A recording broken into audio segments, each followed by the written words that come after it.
Everyone, and welcome to Hot Mic with Lady She podcast. I'm your host, Lady She, and tonight it's just me. So this will be a little different. Um, First, I want to thank Chase Money Ladies for my pink crop top. I absolutely love it. Thank you, ladies. Make sure you go follow them. Make sure you go to their website, visit their website. Excuse me. Chase Money the brand. They are also on Instagram as Chase Money the brand. They are also on Instagram as Chase Money Ladies. So check them out for your cute attire. Check them out also for their summer gear. You know, everybody's doing their thing out here. So huge shout out to them. So tonight's episode is about, how can I say? I usually come up with these clever little titles for my episodes, but tonight, I think because there's so much going on, I just wanted to jump on and just talk, just release, so to speak. So this subject has been on my heart for some years, for very personal reasons. I too went through molestation as a child, and I also know certain individuals that are males who either were molested or their virginity was taken early by an adult, which is sexual abuse. So I just wanted to read some statistics with you guys on tonight really quick, just so you understand that this is happening. And the more I see currently with the sex trafficking and all these different things going on, I just feel like it's a subject that we need to be speaking about more, especially being that, with the sex trafficking, we're seeing it more in the elements of our brown kids, our Hispanic kids, our Black kids, and because of who we are, our children don't get searched. They don't look for our children like they do other races. So we want to continue to be prayerful. We want to continue to educate ourselves. We also want to use our voices to bring light to what is happening, because this is happening.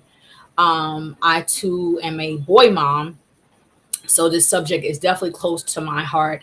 I'm also the middle child to two brothers who also have sons and daughters, of course. This is, about the young ladies as well.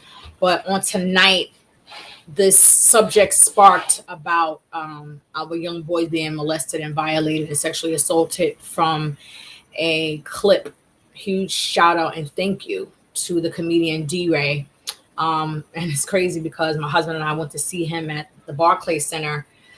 It might have been this year is flying by so fast. I don't even know what year it is, but I don't even know what month we went, but I feel like it might have been March. Maybe April, I'm not sure.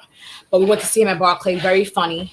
And it also reminded me that even like thinking about how I was as a kid, I don't remember a lot of my childhood because of the trauma. And they have a name for it. It's called dissociative disorder. I believe I'm saying it correctly, where because of trauma, you block out things. So there's so much I don't remember about my childhood, but I remember that. Because for years it would haunt me in my dreams and I would see visions. I've always been a vision child. So just thinking about what I went through, it's disheartening to know that other young boys and girls and adults are going through that pain, and some of them are not dealing with it. Most of us grew up in a neighborhood where we had certain individuals that were more promiscuous than others. Than others. And now that I'm an adult and that I also have grown in my relationship with God, I've come to realize the reason why I don't know, maybe it was innate that I wasn't really judgmental when it came. I didn't get it, but now I realize it's because they had misplaced affection. They had they weren't healed. So, they didn't get help with the issue, or someone didn't believe them, or they still had to live with the person who violated them, or the family covered. There's so many different layers to the subject. I know I'm going to speak about it again, but I just had to get this off of me on tonight. So just want to give you guys some statistics connected to the subject. So those of you who may be joining right now, we are speaking about our young men being molested as kids, and what goes on. So here it shows 1 in 5 boys are sexually abused before the age of 18. 1 in 5 children are solicited sexually while on the internet by the age of 18. And then we have 96% of people who sexually abuse children are male, 76% are married, and 76.8% of people who sexually abuse children are adults. The younger the victim, the more likely it is that the abuser is a family member. Of those molesting a child under 6, 50% were family members. And I absolutely can relate to that. I had two. One was a friend of the family. I have shared a few times that, my household, it was always full of people. So, I would come home and somebody would be sleeping on the floor, somebody would sleep on the couch. My mother had a really big heart, but it opened up evil in our house. That's just what it was. It opened up evil in our home. I remember most of the people who stayed with us, they were either alcoholics or they were on some type of drugs. It was just bizarre. Some of the things I do remember, it was just, it was a lot. So when I saw D-Ray's clip and he shared that two 30-year-old women basically he didn't get into the whole story, but the part of it that he did share was that basically they had him performing fellatio on them. And he was sharing that he has issues with doing that, with in his sex life, right? And so what was significant was he laughed. Well, let me say this, what I thought was inappropriate. The people who were interviewing him, someone was like cracking up. Like they were like laughing really hard. And it disturbed me. So of course he naturally started to grin, and that uncomfortable grin. You can see when a person's talking in their eyes that they're uncomfortable about a certain subject. So that's what I saw in his eyes. And it reminded me of so many people that I know that are hilarious, that always seem happy, that always seem like nothing can go wrong. A lot of them have been violated. A lot of them have gone through things where they learned, to use humor, to cover up their pain, where they learn to cope, where they learn to, suck it up, and they cover it with a smile, they cover it with humor. So, once again, thank you to D-Ray for sharing that part of his story. You know, we have to get help when we go through things like that. And I wanted to tap into the households where these things happen. You will find that in the homes where kids are violated, like I said, a lot of times there's so much going on. It could be, the parents working all the time and they need someone to watch the kids. So maybe it's a younger person, maybe it's a neighbor, maybe it's a friend of the family, maybe it's somebody who have other kids. It could be sometimes, a lot of times you'll find that people who are adopted, they always have a story where the person, excuse me, not adopted, they were in the, what do you call? I'm losing my thought. Not adoption. What's the other one? Group homes, and I'm trying to think of the word. Not adopted is when a person, they haven't adopted them yet. I can't think of the word right now. I guess we're gonna use adoption. So a lot of times you'll read books and you'll hear stories where the person's like, I was in the system. My parents gave me up. I never knew my parents, and foster parents. Thank you. Foster parents. So you'll find them say that they were in a home with foster parents who allowed their children to rape them. As in, they knew what was happening. The children constantly running away. No one in the system asked why they're running away. They just going to pick them back up, bringing them back to the house, going to pick them back up, bring them to the house. So all the child is looking at as a troublesome child because nobody asked, why do you keep running away? They just kept sending them back. And then you'll find that their stories turn out where they end up using drugs and they end up prostituting, they end up doing all these things because they're trying to cope with the pain, because they they want to be numb. They don't want to feel. And I went through that, just wanting to be numb, wanting to not have to think, wanting to not have to dream or, remember. So huge thank you to D-Ray for sharing that. I also remember, I don't want to say the wrong age, I believe Charlemagne the God from Breakfast Club said that he had his virginity broken at 11, I believe. And, everybody's trying to explain to him, like, no, you were sexually assaulted. He's like, well, she broke my virginity. And he's just like, wasn't getting it. It was, then I think something happened where she didn't want him anymore or something, whatever happened. So his little feelings were hurt, but not understanding, even if you look back at his story that he shared about, being a habitual cheater. A lot of times, the guys I know that were violated, a lot of times, they are promiscuous. The same thing with the young ladies. Now, the difference with me was I was reserved. I dressed like a boy. I had baggy clothes. Like, I just didn't want to be seen. So I wasn't sexually active. I was totally opposite. So where the one was releasing her emotions with different sexual partners, letting boys run trains and stuff like that, and people not asking what happened, there's others that was like me where they don't want to talk. They give off bad energy. They're always mad. And yeah, it's just bad because no one's talking about it. Now, what is significant with my situation that I come to realize is not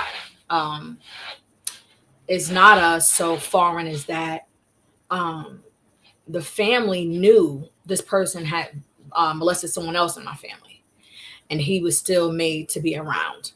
So I had, years ago, I used to mentor some adults, and I remember one particular person significantly that I talked to her often, and she shared with me that it was so much pain in her life, which is why she did a lot of things she did, as an exotic dancer, sleeping around, not wanting kids, all kind of stuff, because of the hurt, understanding that her mom knew that her father was raping her. And her mom believed the dad over her. And so one day I attempted to have them come together, right, and speak on the subject. And when I tell you, I've seen a lot in my life. I've seen people get shot. I've seen people get beat to a pulp. I've seen a lot. I've had friends murdered, all kind of stuff. I will say that encounter may have been one of the hardest things ever that I endured. I've always been one dealing with the psychology, a psych major, and wanting to understand kids and want to save everybody. But this thing rocked me to where I was like, could I be a social worker? Could I be, a mentor? Could I be a counselor? Could I be a psychologist? Could I? It had me question that because, what's going on, Elle? Thanks for joining. It had me question that because the response that I witnessed threw me for a loop.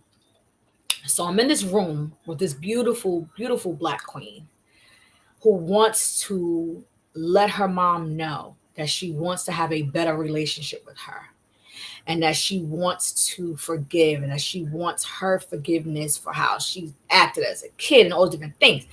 And mom was straight up stone. Mom flat out said, it happened to me and I turned out fine. And I was like this.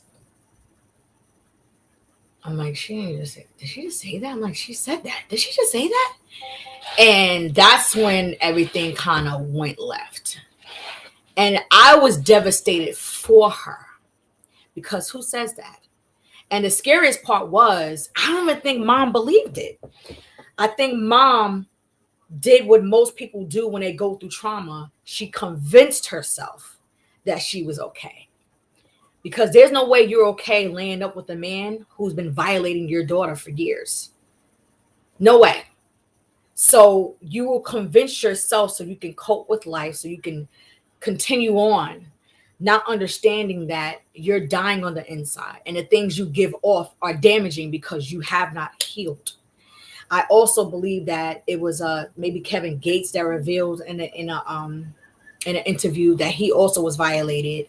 And And the behavior you see in people, it starts to make sense. And even when I started going to church, because I grew up in a whole other religion, my grandmother was Jehovah's Witness, my mother was Jehovah's Witness, most of my aunts still are.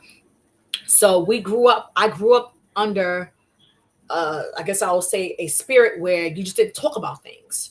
So when I revealed that this happened to me, I can say this truthfully. I remember someone, I don't remember who it was, but someone in my family put out there that the reason my grandmother died is because I finally told, what happened to me. And that's the other thing, in our culture, a lot of times in our environments, it's almost like the we protect the abuser, right? Because clearly this person was protected and they were able to do it in the family again.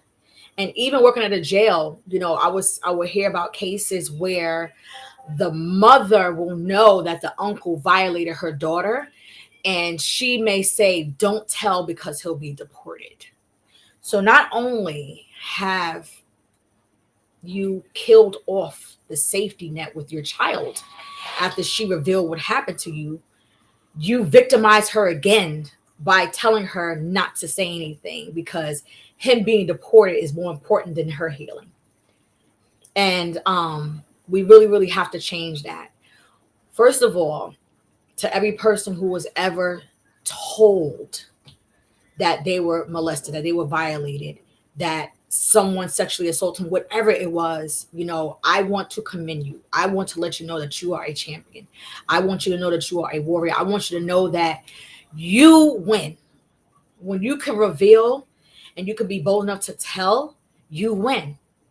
But I also want to send my love and my virtual hugs to those who kept silent. Understand that you didn't do anything wrong. Someone else did something wrong. They did something really, really bad. And not only do they need help, they should be dealt with. They should be dealt with. The sad part also is a lot of times you'll find that those who sexually abuse were sexually abused, right? And if we go back to different things, we'll see that, and I'll just speak on like the Black community, we don't own jets, we don't own, ships, we don't own these things that brought drugs into our communities. So certain things transpired connected to the crack epidemic. So you bring in drugs, you bring in this crack into these neighborhoods, right? And that causes the homes to be broken now because the fathers and the mothers are now addicted to this thing that we know nothing about, right? So if mom and dad aren't home, or if there's nobody to watch the kids, things are happening, right? Things are exposed. Your children are exposed to pedophilia. Your children are exposed to different people. And sometimes they're threatened to not tell. So now this child starts to change. And maybe the only people noticing that they're changing may be a teacher, right? But because it's a Black community, right? When things are going on with the kids, they don't come right away. And that's still happening. They don't come right away. We have children being murdered in droves in Black communities because people knew something was wrong, but no one came to the rescue because they were Black. So their lives aren't important. So you'll find that in these neighborhoods, the children are exposed to different things and no one comes to help because we aren't that important. Our lives aren't that important. So we have to create environments, right? Where we not only use wisdom, we use discernment. And I want to speak to the hearts of the mothers right now, and particularly the single moms, right? I'll say this. No one is telling you that you have to be alone, all right? But if you're going to date, if you're going to have someone move into your home where your children live, where your children feel safe, where it's always been you and your kids, so they have no reason to question anything that you do or people that you bring into their life, Please, sir, please, ma'am, this is for the men and women, I'm sorry, the mothers and the fathers. When it comes to dating, take your time.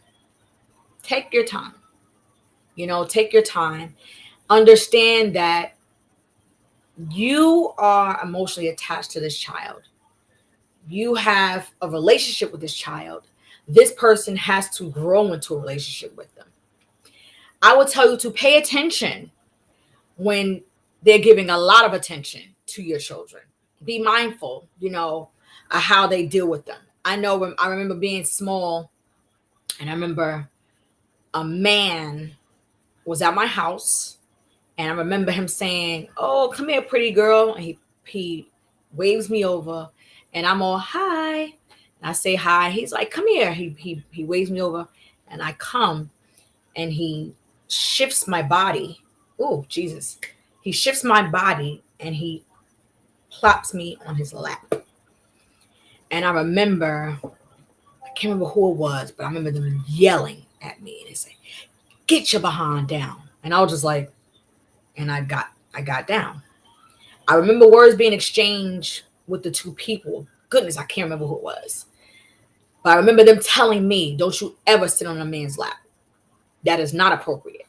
And I was like, okay. So that sat with me, right? Fast forward, I got all boys. I'm at a game. No, I'm sorry, I'm at a track meet. I'm at a track meet, right? My kids run track. And my oldest is running. My little one is small.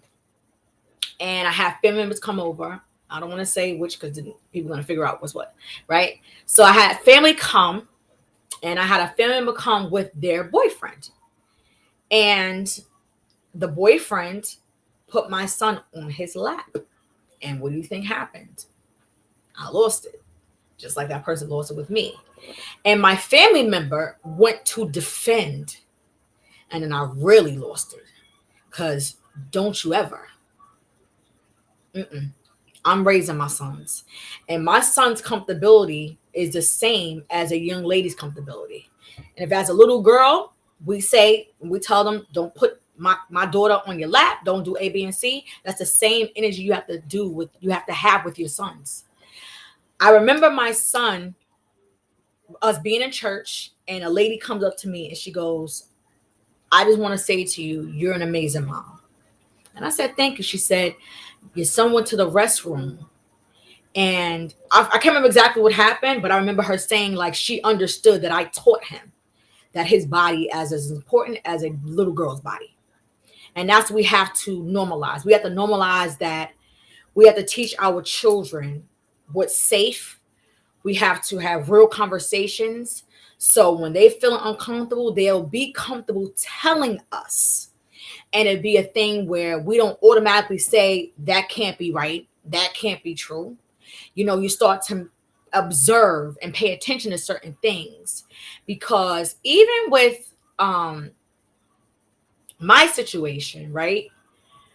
I don't remember the age that it stopped, but I remember that when one of them stopped, I'm not for certain to this day, I'm not for certain. I just remember one time that it was happening to me and someone cracked a door open, right? And I know I couldn't see them. I couldn't see their body. I couldn't see anything because it was dark. But I remember the door shutting, right? And I don't remember it happening with that person again. So I'm not sure if the other person saw this happening with the other person or who it was. I don't remember. But I remember that. And I say that to say this. Teach your children, nephews, nieces, whoever, young kids in your life, that their body is their temple, that they have to carry themselves a certain way, and that it's okay if someone makes them uncomfortable to come and tell you. They should be able to have freedom. If something happens to your child should not be made to be penalized or mocked that they felt violated or they felt uncomfortable with someone. We do understand that there are some children who may exaggerate, who may say things that could be thrown off a little bit, but use wisdom. By In all things, do not shut your child out. Do not shut your child out. If your child out of nowhere starts to act funny and you feel energy when certain people walk in the room, walk in their space, you need to make it comfortable that they can freely say if something happened. You need to teach your children about their body parts, what's private, what is okay to what all these things. You have to have these hard conversations with our kids because things are happening, y'all. Things are happening. And at the end of the day, when it comes to our kids, we have to protect them because other people won't. Because you even have schools that know that things are happening to our kids. They will even see the kids start to change how they dress, how they talk. That mannerism goes out the window. And they'll just be like, I don't know what happened. The next thing you know, they're on a documentary saying, I saw this and I saw that, but I didn't know. Mm-mm. You can tell when there's patterns that start to change, right? You can tell when there's a disruption in a child's spirit. So it will behoove you as the adult in a situation to say something, to do something. So we don't have to keep hearing the stories of the D-Rays. We don't have to keep hearing the stories of the Charlemagne the Gods. We don't have to keep hearing the stories of the Kevin Gates. And we won't have to have the conversation of saying, oh, well, that's why they act this way. Because I promise you, every male that I know that either had their virginity broken as a child by an adult, okay, that was one of mama's friends or something to that effect, they all promiscuous. They all got more than one baby mama. They all have issues with, being in a committed relationship because of the sex. It's the sexual activity. It's the yearning for it because of that violation. It's you were violated. And we have to start being real with the things that are happening. You saying I got my virginity broken when I was trying to be cool, sweetie, you were sexually assaulted. You were molested. Someone violated you. That person was wrong. And it's unfortunate that in this world, all the things that are bad, we try to turn it into good. No, it's still bad. In school, when out of nowhere, the kids who couldn't read well, they started making it cool that being smart wasn't cool. No, being smart is everything. You needed help with your illiteracy. So now you become the class clown trying to make everybody laugh because you don't read well and you're embarrassed.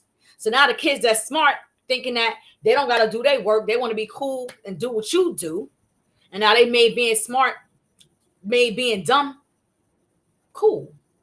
No, you're 11, you're 9, you're 8, you're 13. And your mama friend had the audacity to come and do things to you. They're wrong. They're wrong. So you growing up now want to make it cool that, oh, I started having sex when I was 11. But now you don't know how to commit. You don't know how to deal with your emotions because you're dealing with emotions that you shouldn't have been dealing with at no 12 years old. I remember having a conversation with my now husband about my oldest, and he said something along the lines of, oh, when he's 14, it's on. I said, not here, sir. And we got into a whole big discussion that was similar to this. But I understood, and where we're from, most kids is having sex at 11 and 13 and 12 or whatever because they were already violated by somebody. They already was doing things. And even those, thank you, Holy Ghost, even those that I know that started having sex with people when they were 11 and 12 or whatever, even when they had sex with someone who was their age, that person was violated by somebody. We got to change that. We have to change that. So parents, it will behoove you to ask your kids questions. You'll be surprised at some of the little things they don't know about their bodies. You'll be surprised at some of the little things they don't realize someone was trying to, talk them into doing certain things. R. Kelly, right? Where I'm from, we had a bunch of R. Kellys where I'm from. I can tell you right now, one particular person, right? I remember, first of all, let me say this. The little bit of a body I do have now, I had no body, okay? Like no boobs, no booty. I always been like 80 something pounds, 90 something pounds, no kind of shape. But I remember walking in my hallway and this person stopping me. And he's like, yo, you so pretty, you this, you that. And I'm like this, like, what? And he's like, yo, I'm saying, I just want to do this to you. And I said to him flat, I was like, my brother will stab you. But it didn't stop him from seeing me and still being flirtatious, even though I'm like, yo, my brother will give you the business. Like, stay away from me. Now that we're grown, we're 40, 50 years old. This person has what, like 10 some odd kids? This person has a baby, or maybe more than one, with a child. So the person who was trying to violate me was still violating. Do you understand what I'm saying? And do you know what happened when the person who violated a child gets a child pregnant? The worst part of it is when the parent finds out and gets that person arrested, they're not cheered on. They're made to feel bad. Now the daughter's being attacked. The daughter's being told that she's hot and she's this and she knew what she was doing, all these different things, not giving the adult the accountability. So we'll come for the victim, but not the violator. And that's a problem. That is a problem. Because then what happens once again? You know, people naturally want to be liked. People naturally want people to respect them and like them.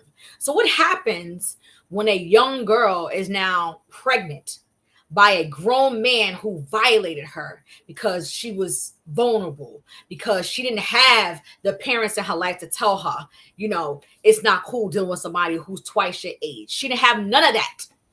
And then now the town, the hood, you know, where she's from is trying to make her feel like, well, it serves you right. Why send him to jail when you knew what you were doing? And it's the same thing that's happened with R. Kelly. Same thing. You know, these girls going through what they're going through as kids, this grown man doing what he did, and people are attacking the parents, they're attacking the kids, but they still want to listen to this man music, child. That's a problem. We have to put blame where blame belongs. So parents, please, it will behoove you to have real conversations about your kids. Make sure your kids know about their private parts. Make sure your kids know about, you know, personal space.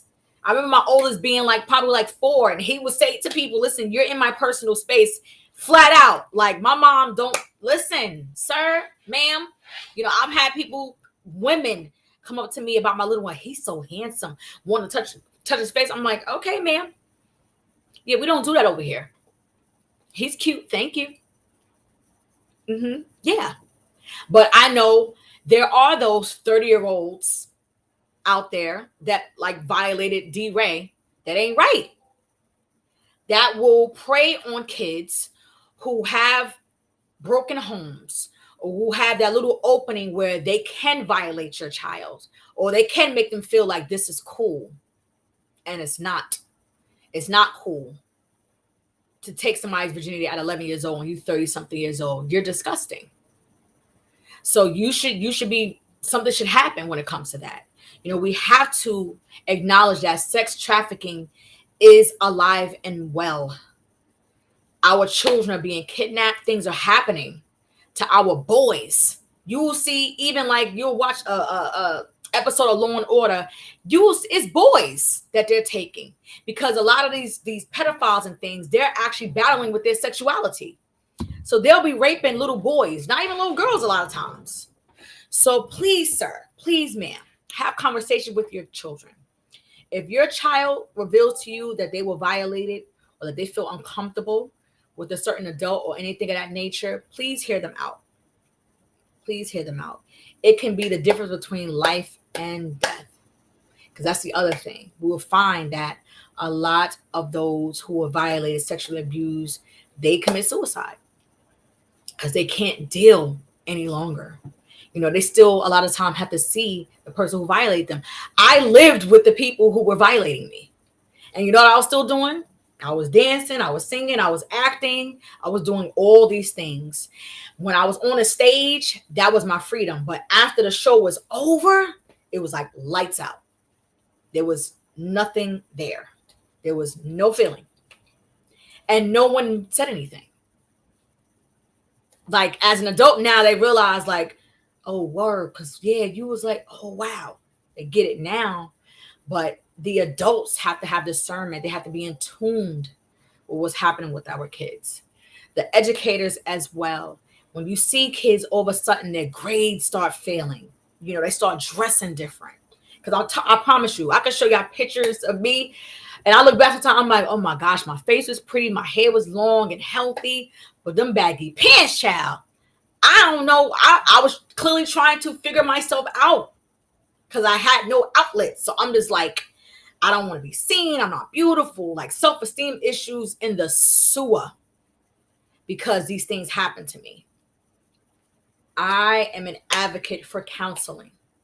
Please, sir, please, ma'am, if your kids are going through something like this, get them the help that they need. Get them to a church that, has a strong, kids ministry where they have real conversations so they can be comfortable, and not feel some type of way. Parents, when you put your children in predicaments where they get hurt or violated, stop making them feel like they're going to be in trouble for telling you the truth. Let your kids express themselves. Let them be able to say in a safe place that, mom, yo, this dude wasn't right from the beginning. And I knew something was going to happen and you kept leaving me home with him. Or mom, or dad, I know you mess around with all these females. So every time I come to your house, there's some new broad there. And one day she told me that my boxes was cute and she wanted to see what size they were. And something happened to me. Like she started touching me. But I remember you saying that you broke your virginity at 12. So then I'm like, is this cool? I don't know. But it didn't feel right, Dad. It shouldn't be him being cheered on, beloved. Homegirl gotta go, as in like to jail. So we gotta do better, guys. We gotta do better. But thank you once again to D-Ray for sharing his story. Thank you to Charlamagne the God, for sharing his story. Thank you to, I believe it was Kevin Gates, that revealed that he never talked about it. Never talked about it. And I also remember seeing a show with this guy. He was like always ready to fight, been to jail a bunch of times. Or he has so much anger in him. And he finally revealed that a man violated him. And that's a lot of times what happens. You get lost in yourself. So the anger surfaces. And what people are like, wow, this person's so mad. Why they always taking things like this? It's misplaced affection that they haven't healed, they haven't dealt with. So prayer, counseling, finding a group of other people that went through what you went through so you can feel free in a conversation. We have to do better. Parents, pay attention to your children. Stop letting your kids stay everywhere. Especially if you ain't ever had a conversation with parents. Your kids should not be going to nobody's house talking about some, I'm staying in such and such. No ma'am, no ham, no turkey. You gotta do better with that as well. Things will happen in their home and they will keep it quiet because they don't want to get dad in trouble. They don't want to send such and such a jail because he's the breadwinner. Whatever excuse they have, do not supersede, do not override your child being violated. And I will say this because we see it. But we do see it in the industry where parents will end up getting paid to stay quiet. But it didn't happen to them. So now you're living in this mansion in this amazing neighborhood, but your child is dying on the inside. Because now they're showing up to this home. It's basically blood money. You got money to live better because your child was violated. It's so much involved. It's so much involved. But understand that boys are sexually abused as well. Boys are molested as well. Boys are sex trafficked. The sex trafficking is on a rise with our little boys as well. So please, sir, please, ma'am, get involved, educate yourself, have conversation with your children, pay attention when their energy shifts, when their energy changes around certain people, and have that conversation. Be well. God bless.